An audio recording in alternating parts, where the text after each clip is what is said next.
አንድ ሰው ከናንተ ርቆ መኖር እንዳይችልና ሙሉ በሙሉ በእናንተ አስተሳሰብ እንዲገዛ ማድረግ ትችላላችሁ። ማንኛውንም ሰው ሳያስበው በገዛ አንደበቱ የደበቀውን ሚስጥር ሁሉ እንዲያወጣላችሁ ማድረግ ይቻላል። እነዚህን ጨምሮና ሰው ዋጋ እንዲሰጣችሁና እንዳያጣችሁ እንዲፈራ ማድረግ ከፈለጋችሁ ይህንን 6 የዳርክ ሳይኮሎጂ ሚስጥር ማወቅ አለባችሁ። ማስጠንቀቂያ: ይህ የዳርክ ሳይኮሎጂ ዘዴ ሰዎችን ሙሉ በሙሉ ቁጥጥራችሁ ስር ሊያደርግ ስለሚችል ለጥሩ ነገር ብቻ ተጠቀሙበት። አለበለዚያ ሰው እናንተን መልሶ ያጠፋችኋል። እያካበድኩ አይደለም። አሁን የምነግራችሁ ነገሮች ጠቅላላ ጥንቃቄ ስለሚፈልጉ በማስተዋል አድምጡኝ። አንደኛ፣ የፍቅር ጥቃትን ኃይል መረዳትና ለራስ ጥቅም ማዋል። ይህ ስልት ላቭ ቦምቢንግ ወይም ደግሞ የፍቅር ጥቃት ይባላል። በሰው ልጅ ታሪክ ውስጥ ሰዎችን በቀላሉ ማጥመጃ፣ መከላከያቸውን ማውረጃና የአእምሮ የበላይነት መውሰጃ ትልቁ መሳሪያ ፍቅርና ትኩረትን መስጠት ነው። ዳርክ ሳይኮሎጂን የሚጠቀሙ ሰዎች ደግሞ ይህንን የሰው ልጅ ተፈጥሮ ፍላጎት በሚገባ ያውቁታል። እነሱ በእናንተ ላይ እንዴት ይለማመዱታል ካላችሁ፣ ለምሳሌ አዲስ ሰው አውቋቸዋል። ገና በሳምንት ውስጥ ይህ ሰው ለእናንተ ያለው ትኩረት ልዩ ይሆናል። ስልካችሁ እስኪሞቅ ድረስ መልእክት ይልክላችኋል። የምትወዱትን ነገር ሁሉ ለማድረግ ይሮጣሉ። በህይወቴ ካገኟቸው ሰዎች ሁሉ ምርጦቹ እናንተ ናችሁ። እናንተን ያገኘሁበት ቀን ለኔ ልዩ ነው የሚሉ ቃላትን ያለ ስስት ያወርዱባችኋል። እናንተ በዚህ ጊዜ ምን ይሰማችኋል? ይህ ሰው እንዴት አይነት መልካም ነው፣ በእውነት ይወደኛል ብላችሁ ታስባላችሁ። ነገር ግን እውነታው ሌላ ነው። ይህ ስልታዊ ጥቃት ነው። ዓላማው በእናንተ ውስጥ ያለውን ተፈጥሯዊ ጥቃት ጥንቃቄና መከላከያ መስበር ነው። አንዴ በእነሱ ፍቅርና ትኩረት ከተጠመዳችሁ እና ደስ የሚል ስሜት ውስጥ ካስገባችሁ በኋላ ድንገት ያንን የሰጧችሁን ፍቅርና ትኩረት ይነፍጓችኋል። በዚህ ጊዜ የእናንተ አእምሮ በከፍተኛ ጭንቀት ይዋጋል። ያንን ያጣችሁትን ትኩረት ለመመለስ ስትሉ ራሳችሁን ዝቅ ታደርጋላችሁ። እነሱ የሚሉትን ሁሉ ወደ መታዘዝ ትገባላችሁ። ሳታውቁት በእነሱ ቁጥጥር ስር ትወድቃላችሁ። እናንተ ይህንን ስልት ለራሳችሁ ጥቅም እንዴት ትጠቀሙበታላችሁ ካላችሁ፣ ጨዋታውን ወደ እናንተ እናዙረው። ይህንን ስልት ሰዎችን ለመጉዳት ሳይሆን በስራ ቦታችሁ፣ በንግድ ድርድራችሁ ወይም በማህበራዊ ህይወታችሁ ላይ ተጽዕኖ ለመፍጠርና ሰዎችን ለማሳመን እንዴት ትጠቀሙበታላችሁ ካላችሁ፣ የሰው ልጅ በተፈጥሮ እውቅና፣ አድናቆትና ትኩረት ይራባል። ማንኛውንም ሰው ማሳመን ከፈለጋችሁ መጀመሪያ ማድረግ ያለባችሁ ነገር የእነሱን መከላከያ መስበር ነው። ከአንድ ነጋዴ፣ ከስራ አለቃችሁ ወይም አብሯችሁ ከሚሰራ ሰው ጋር የፈለጋችሁትን ነገር ለማግኘት ስትፈልጉ በቀጥታ ወደ ጥያቄያችሁ አትግቡ። መጀመሪያ ስብዕናቸውን፣ ስራቸውን ወይም የለበሱትን ልብስ ከልብ በመነጨ ማራኪ ቃላት አድንቁ።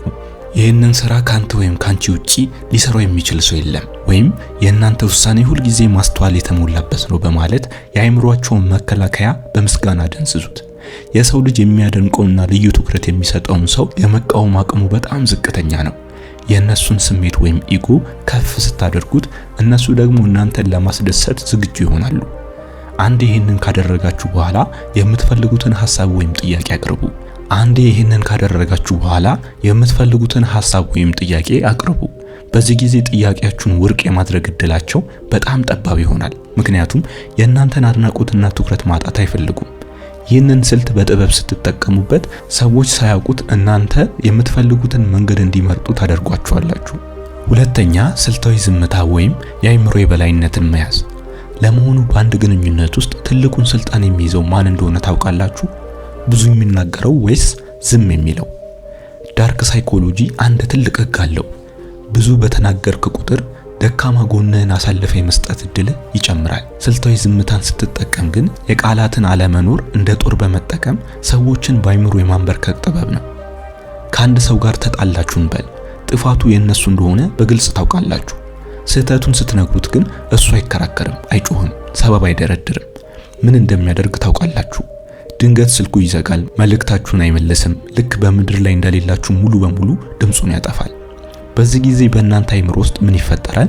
መጀመሪያ ትቆጣላችሁ፣ ቀጥሎ ትደናገጣላችሁ፣ በመጨረሻም እኔ ነኝ እንደ ጥፋተኛው የሚል የጥርጣሬ ገመድ ውስጥ ትገባላችሁ። ያ የሰውየው ዝምታ ጭንቅላታችሁ ውስጥ ገብቶ እርስ በርስ እንዲጋጭ ያደርጓል። መጨረሻ ላይ ያንን አስፈሪ ዝምታ ለመስበር ስትሉ ጥፋተኛ ባልሆናችሁበት ሁኔታ እንኳን እባክህ ምን አጠፋው ብላችሁ እንድትለምኑ ያደርጋችኋል። ዝምታው ብቻ እናንተን ተሸናፊ አድርጎ ያቆማችኋል። አሁን እናንተ የዚህ አደገኛ መሳሪያ ባለቤቱ ነው። ሰዎችን ሳታስቀይሙ፣ ነገር ግን በንግግርም ሆነ በድርድር ላይ ፍጹም የበላይነቱን ለመያዝ ዝምታን እንዴት እንደምትጠቀሙበት ላሳያችሁ።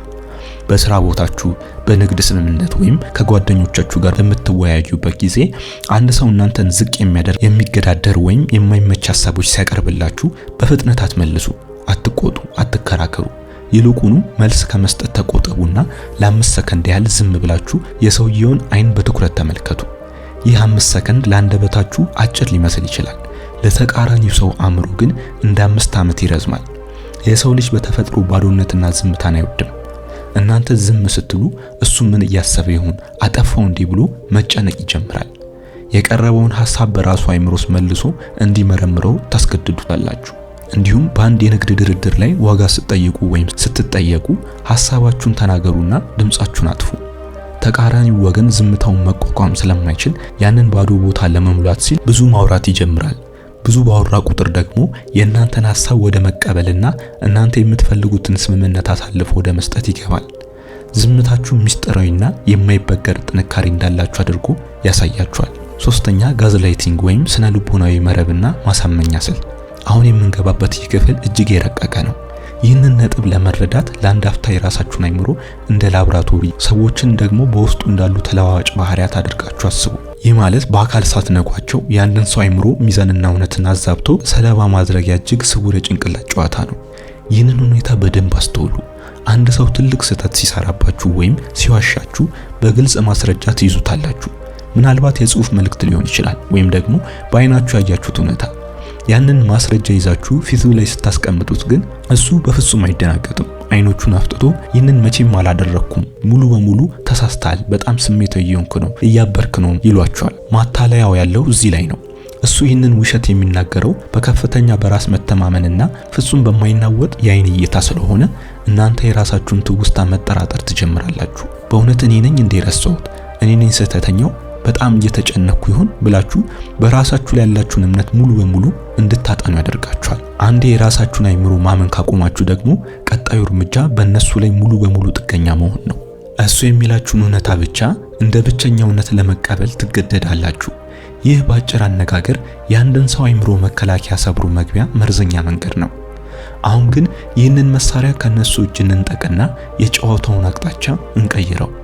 ይህንን ስልት ሰውን ለመጉዳት ወይም ለማሳበድ ሳይሆን ግትር የሆኑ ሰዎችን ለማሳመን፣ እንቢተኝነታቸውን ለመስበርና የእናንተን ምክር እንደ ብቸኛ መወጫ መንገድ እንዲያዩት ለማድረግ በብልሃት እንዴት እንደምትጠቀሙበት እናያለን። ህጉ ቀላል ነው።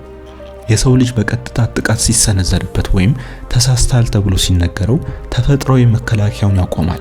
ስለዚህ ከሰው ጋር በሐሳብ ስትጋጩ በጭራሽ አትከራከሩ። ይልቁኑ የእነሱን ውሳኔ ወይም አቋም ስውር በሆነ መንገድ እንዲጠራጠር አድርጉት። እውነታውን ሳይሆን እውነታውን ያየበትን ስሜት በብልሃት ምታው። ለምሳሌ በአንድ የንግድ ስራ ወይም የስራ ቦታ ስብሰባ ላይ አንድ ሰው የእናንተን ሐሳብ በግትርነት ተቃውሞ የራሱን የተሳሳተ መንገድ ለመከተል ቢሞክር በቀጥታ ሐሳቡን አይሰራም አትበሉት። ይልቁንም አባባላችሁን እንዲያደርጉ። ይህንን ውሳኔ የወሰንከው አእምሮህ በሌሎች ስራዎች በጣም ተጨናንቆ በነበረበት ሰዓት እንደሆነ እርግጠኛ ነኝ። ሌላ ጊዜ የተረጋጋ አእምሮና ሙሉ መረጃ ሲኖር የተሻለ ውሳኔ እንደምትወስን አውቃለሁ። ወይም ደግሞ እንዲበሉት፣ አሁን ይህንን የነገርከኝ በወቅታዊ ጫና ውስጥ ሆነህ ነው እንጂ ያንተ እውነተኛና ሚዛናዊ ሐሳብ እንዳልሆነ አውቃለሁ። በዚህ ጊዜ በዚህ ሰው አእምሮ ውስጥ ምን እየተፈጠረ ነው መሰላችሁ? እሱ የራሱን ንዴትና ድካም ወይም ወቅታዊ ሁኔታ መጠራጠር ይጀምራል። በእውነት ተጨነቄ ይሁን ደክሜ ነው እንዲህንን ያስገደደኝ ብሎ ማሰብ ይጀምራል። የራሱን ውሳኔ በራሱ እንዲጠራጠር ስታደርጉ የእናንተን ሐሳብ ደግሞ እንደ ብቸኛ የተረጋጋና ትክክለኛ መውጫ መንገድ አድርጎ መመልከት ይጀምራል። ይህንን ስልት በጥበብ ስትጠቀሙበት ሰዎች የራሳቸውን ውስጣዊ ስሜትና ግትርነት ሰብረው እናንተ ወደምትፈልጉት የሐሳብ አቅጣጫ እንዲመጡ ታደርጓቸዋላችሁ። የሰዎችን አቋም ለማለዘብ የራሳቸውን ስሜት በብላት እንዲጠራጠሩ ማድረግ በማንኛውም ውይይት ላይ ፍጹም የሆነ የስነ ልቦና የበላይነት ይሰጣቸዋል። የሰዎችን እውነታና ስሜት ማወዛወዝ ማናቸውንም ሰው ወደ እናንተ የመወጫ ድብቅ መንገድ ነው። አሁን ደግሞ በቀላሉ የማይበገረው ማንነታችሁን የምትገነቡበት፣ ማንም ሰው እንዳይጫወትባችሁ እድል ወደማይሰጠው ወደ አራተኛው ወሳኝ ህግ እንለፍ። አራተኛ የማይናወጥ ድንበር። በዚህ ምድር ላይ በቀላሉ የምትገኙ ለሁሉም ነገር አዎ የምትሉና ድንበር የሌላችሁ ከሆናችሁ ሰዎች እናንተን ማክበር ያቆማሉ። ይህ ህግ ድንበርን ማስመር ወይም ያንን ድንበር ተጠቅሞ ሰዎችን ወደ እናንተ የማምጣት ጥበብ ነው። ዳርክ ሳይኮሎጂ የሚያስተምረው ትልቁ እውነት የሰው ልጅ ሁሉ ጊዜ የሚሮጠው በቀላሉ ለማያገኘውና ድንበሩ ጠንካራ ለሆነ ነገር ነው። መጥፎ ሳይኮሎጂ ተጫዋቾችና አታላዮች እናንተን ሙሉ በሙሉ በቁጥጥራቸው ስር ለማድረግ መጀመሪያ የሚፈትሹት የእናንተን አይሆንም የማለት አቅምን ነው። መጀመሪያ ትንሽ በደል ያደርሱባቸዋል። ለምሳሌ ቀጠሮ ያረፍዳሉ ወይም ደግሞ ያፌዙባቸዋል። እናንተ ከተሸማቀቃችሁ ወይም ዝም ካላችሁ የእነሱን አይምሮ ይህ ሰው ድንበር የለውም፣ ስለዚህ የፈለጉትን ማድረግ ይችላሉ የሚል አረንጓዴ መብራት ያበራላችኋል። ቀስ በቀስ ጥቃቱን ይጨምሩታል። የእናንተን ጊዜ፣ ጉልበትና ገንዘብ ያለምንም ከልካይ መበዝበዝ ይጀምራሉ። እናንተ አይሆንም ካላችሁ ግንኙነቱን የሚቋረጥ ስለሚመስላችሁ ሁልጊዜ አዎ እያላችሁ ትጓዛላችሁ። ሳታውቁት የእነሱን ፍላጎት አስፈጻሚ አሻንጉሊት ሆናችሁ ትተርፋላችሁ። አሁን ይህንን ህግ ወደ እናንተ ጥቅም እንቀይረው። ድንበር ወይም መስመር ማለት ሰዎችን መግፋት ማለት አይደለም። ይልቁንም የእናንተን ዋጋ ከፍ በማድረግ ሰዎች እናንተን ለማስደሰት እንዲሮጡ የማድረጊያ ስልት ነው። የኢኮኖሚ ህግ እንደሚያስተምረው ውድ የሆነ ነገር ፈላጊ ብዙ ነው። በማህበራዊ ህይወታችሁ ሆነ በስራ ቦታችሁ መጀመሪያውኑ በቀላሉ የማትደፈሩና የራሳችሁን መስመር ያላችሁ ሰው መሆናችሁን በተግባር አሳዩ። አንድ ሰው የእናንተን ጊዜ ወይም መርህ የሚገፋ ነገር ሲጠይቃችሁ ያለምንም ፍርሃትና መሸማቀቅ አይሆንም በሉ። ለምሳሌ በአንድ የሥራ ድርድር ላይ የማይመች ዋጋ ወይም ሐሳብ ካቀረባችሁ ይህንን ሐሳብ በእኔ መርህ ላይ አይሄድም፣ ስለዚህ አልቀበለውም በሉ። እዚህ ላይ ነው ዋናው ሚስጥር። አይሆንም ካላችሁ በኋላ ሰፊ ማብራሪያ ለመስጠት አትልፉ። ሰበብ በደረደራችሁ ቁጥር ደካማ ትመስላላችሁ። አይሆንም ሙሉ አረፍተ ነገር ነው። ስትከለክሏቸውና የራሳችሁን መስመር ስታስከብሩ በተቃራኒ ወገን አይምሮ ውስጥ የእናንተን ክብር በከፍተኛ ሁኔታ ይጨምራል። ሰዎች እናንተን በቀላሉ ማግኘት እንደማይችሉና የራሳችሁ ጠንካራ ዓለም እንዳላችሁ ሲረዱ እናንተን ላለማጣትና የእናንተን አው ለማግኘት ሲሉ የበለጠ ጥረት ማድረግ ይጀምራሉ። ድንበራችሁን ማጠንከር ሰዎች በእናንተ ዙሪያ እንዲሽከረከሩ የማድረጊያ ታላቅ የሥነ ልቦና ማግኘት ነው። የራሳችሁን ክብርና ድንበር መጠበቅ ሰዎችን የማንበርከኪያ የመጀመሪያው እርምጃ ነው።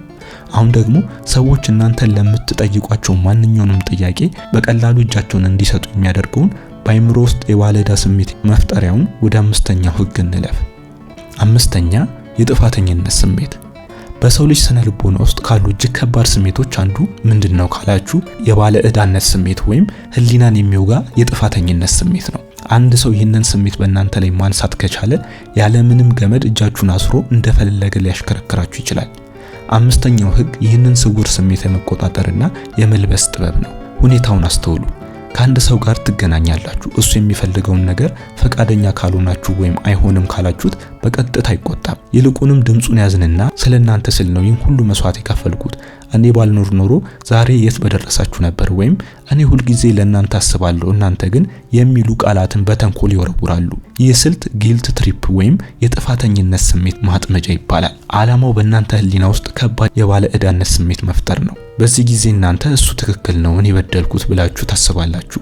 ያንን የውስጣችሁን የጥፋተኝነት ሸክም ለማቅለል ስትሉ ደግሞ እሱ የሚፈልገው ማንኛውንም የማይመች ጥያቄ ያለምንም ማንገራገር ትቀበላላችሁ። ሳታውቁት በህሊናችሁ ትገዛላችሁ፣ የነሱ ታዛዥ ትሆናላችሁ።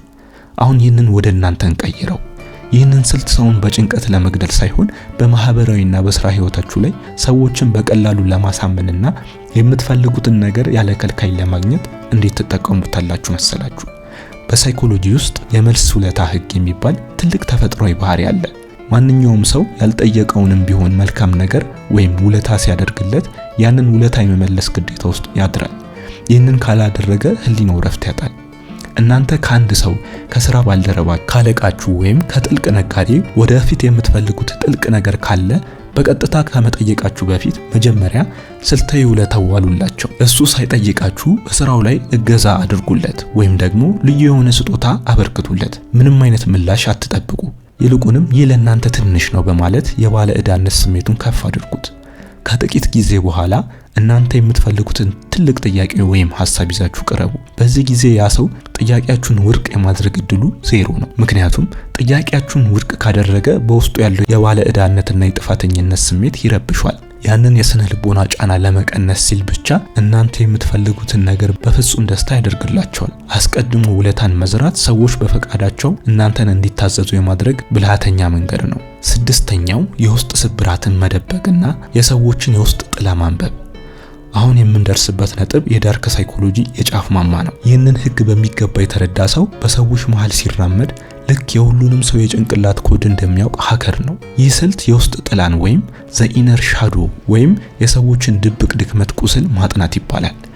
እያንዳንዱን የሰው ልጅ በአደባባይ የሚያሳየው ጠንካራ ገጽታ አለው። ነገር ግን ከጀርባው የደበቀው ማንም እንዳያይበት የማይፈልገው የልጅነት ቁስል፣ ፍርሃት፣ የብቸኝነት ስሜት ወይም የውስጥ ስብራት አለው። ማንኛውም ግንኙነት ሙሉ በሙሉ ለመቆጣጠር ቁልፉ ይህንን ድብቅ ክፍል ማወቅ ነው። አደገኛ አታላዮች ወደ እናንተ ህይወት ሲመጡ መጀመሪያ የሚያደርጉት ነገር እናንተን መገምገም ነው። መጀመሪያ ላይ በጣም ደግ፣ አዛኝና ታማኝ አድማጭ መስሎ ይቀርባሉ። እናንተም በእነሱ ተሸውዳችሁ የልጅነታችሁን ህመም፣ የምትፈሩትን ነገር፣ በህይወታችሁ የደረሰባችሁን ክህደት ወይም ያላችሁን የደህንነት ስሜት ማጣት ታጫውቷቸዋላችሁ። እነሱ ይህንን መረጃ የሚሰበስቡት ለእናንተ አዝነው አይደለም። ልክ የወደፊት የጦርነት መሳሪያ እንደሚያዘጋጅ ወታደር ድክመታችሁን እየመዘገቡ ነው። አንዴ ድክመታችሁን በሚገባ ካወቁ በኋላ ጊዜው ሲደርስ ያንን ህመማችሁን እናንተን ለማጥቃት ይጠቀሙበታል። ለምሳሌ ሰዎችን ማጣት የምትፈሩ ከሆነ ድንገት እናንተን ጥለው የመሄድ ዛቻን ያሰማሉ። ተቀባይነት ማጣትን የምትፈሩ ከሆነ እናንተን ዝቅ በማድረግ ስሜታችሁን ያቆስሉታል። የእናንተን የውስጥ ስብራት ተጠቅመው ስሜታችሁን መጫወቻ ያደርጉታል። እናንተም ያንን ህመም ላለመጋፈጥ ስትሉ ለነሱ ፍላጎት እጃችሁን ትሰጣላችሁ። ይህንን ዕውቀት ወደ ታላቅ ጥበብ እንለውጠው። ይህንን ህግ ለራሳችሁ ጥቅም ለማዋል ሁለት ወሳኝ እርምጃዎችን መውሰድ አለባችሁ። የመጀመሪያው እርምጃ የራሳችሁን ድክመት መደበቅ ነው። የራሳችሁን ውስጥ ህመም፣ ፍርሃትና ሚስጥር በማህበራዊ ህይወት ውስጥ ለሚያጋጥማችሁ ሰው ሁሉ በፍጥነት አታውሩ። ሰዎችን ስታምኑ እንኳን ድንበራችሁን ጠብቁ። የውስጥ ህመማችሁን በራሳችሁ አከማችሁ ወደ ጥንካሬ ቀይሩት። ማንም ሰው እናንተን የሚያጠቃበት ድክመት በእጃችሁ ላይ ካላገኘ በእናንተ ላይ የበላይነት ለመውሰድ የሚወረወረው ፍላጻ ሁሉ መሬት ላይ ይወድቃል። እናንተም የማይበገር ድፍን ድንጋይ ትሆናላችሁ። ሁለተኛው እርምጃ ደግሞ የሌሎችን ድክመት በጥበብ ማጥናት ነው። ከሰዎች ጋር በምታወሩበት ጊዜ አፋችሁን ዝጉና ጆሮአችሁን ክፈቱ። የሰው ልጅ በተፈጥሮ ስለ ራሱ ማውራት ይወዳል። እናንተ ዝም ብላችሁ በጥንቃቄ ስታደምጡ እንዲሁም ስልታዊ ጥያቄዎችን ስትጠይቁ ሰዎች ድክመታቸውን የሚፈልጉትና የሚፈሩትን ነገር በራሳቸው አንደበት ይነግራቸዋል። ለምሳሌ በአንድ ንግድ ድርድር ውስጥ የሥራ ቦታ ግንኙነት ላይ አብሯችሁ የሚሰራ ሰው ሁልጊዜ እውቅናን የሚፈልግ መሆኑን ካወቃችሁ ይህ የእሱ የውስጥ ጥላ ወይም ሻዶ ነው። ይህንን ድክመቱን ካወቃችሁ እሱን መቆጣጠር በጣም ቀላል ነው። የምትፈልጉትን ስራ እንዲሰራላችሁ ስትፈልጉ ይህንን ስራ ያንተን ያህል በጥራት የሚሰራው የለም፣ ያንተ መኖር ለዚህ ተቋም ትልቁ ኩራት ነው በሉት። ያ ሰው የውስጥ ፍላጎት ስላሟላችሁለት ብቻ እናንተ የምትፈልጉትን ነገር ሁሉ ለማድረግ ዝግጁ ይሆናል። ወይም ደግሞ ሌላ ስልጣን ማጣት የሚፈራ ሰው ከሆነ በሱ ላይ በላይነት ለመውሰድ የእሱን ውሳኔ መቃወም አያስፈልግም። ይልቁንም ውሳኔው በሱ እጅ እንዳለ አድርጋችሁ ሐሳባችሁን አቅርቡለት። ውሳኔው ሙሉ በሙሉ የእናንተ ውሳኔ ነው። ነገር ግን ይህንን መንገድ ቢመርጡ የእናንተ ስልጣን የበለጠ ያጠነክሯል በሉት። እሱ የራሱን ፍርሃት ለማሸነፍ ሲል እናንተ የመረጣችሁትን መንገድ ይከተላል። የሰዎች የውስጥ ጥላ ወይም ኢነር ሻዶ ማወቅ ማለት የሰዎችን ባህሪ ሙሉ በሙሉ በእጃችሁ ማስገባት ማለት ነው። የሰዎችን ስነ ልቦና የፍላጎት በሚገባ ስታነቡ ማንም ሰው እናንተን መቃወም አይችልም። በጥበብ ታሳምኗቸዋላችሁ፣ በብልሃት ትምራቸዋላችሁ። ሁልጊዜ ከሁሉም ሰው ጋር አንድ እርምጃ ትቀድማላችሁ። እንግዲህ አስተውሉ፣ ዛሬ የተማራችሁት እነዚህን 6 የዳርክ ሳይኮሎጂ ህጎች ተራ ወሬዎች አይደሉም። እነዚህ የዓለምን አካሄድና የሰዎችን ባህሪ ሙሉ በሙሉ የምታነቡባቸው መነጽሮች ናቸው። አሁን ምርጫችሁ በእጃችሁ ነው። ወይ እንደተለመደው ምንም እንዳልተፈጠረ ሆናችሁ ትወጣላችሁ፣ ወይም ደግሞ ከዛሬ ጀምሮ በዙሪያችሁ ያሉ ሰዎችን አካሄድ፣ ቃላትና ዝምታ በጥንቃቄ መታዘብ ትጀምራላችሁ። የዳርክ ሳይኮሎጂ ህጎች ልክ እንደ ስለታም ቢላው ናቸው። ደካማና ክፉ ሰው እጅ ላይ ሲወርቅ ሰውን ያቆስላል። ብልህና ንቁ ሰው እጅ ላይ ሲወርቅ ግን ራሱን ይጠብቅበታል፣ ህይወቱን ይመራበታል። ዋናው ቁም ነገር ብልሃቱን አውቆ ሁልጊዜ ከሰዎች አንድ እርምጃ ቀድሞ መገኘት ነው። ከዛሬ ጀምሮ ማንም ሰው የእናንተን አይምሮ፣ ስሜትና ውሳኔ እንዲቆጣጠር ፈቃድ አትስጡት። እናንተ የገዛ አይምሯችሁ ንጉሶች ናችሁ። በዚህ ቪዲዮ አዲስ ነገር ካገኛችሁና ከተጠቀማችሁበት ቪዲዮውን ላይክ፣ ሰብስክራይብ እንዲሁም ሼር በማድረግ አብሮነታችሁን አሳዩን። መልካም ጊዜ፣ ጥሩ ህይወት ለፍጥረታት ሁሉ እንዲሆን እንመኛለን። ከኤሊሁስ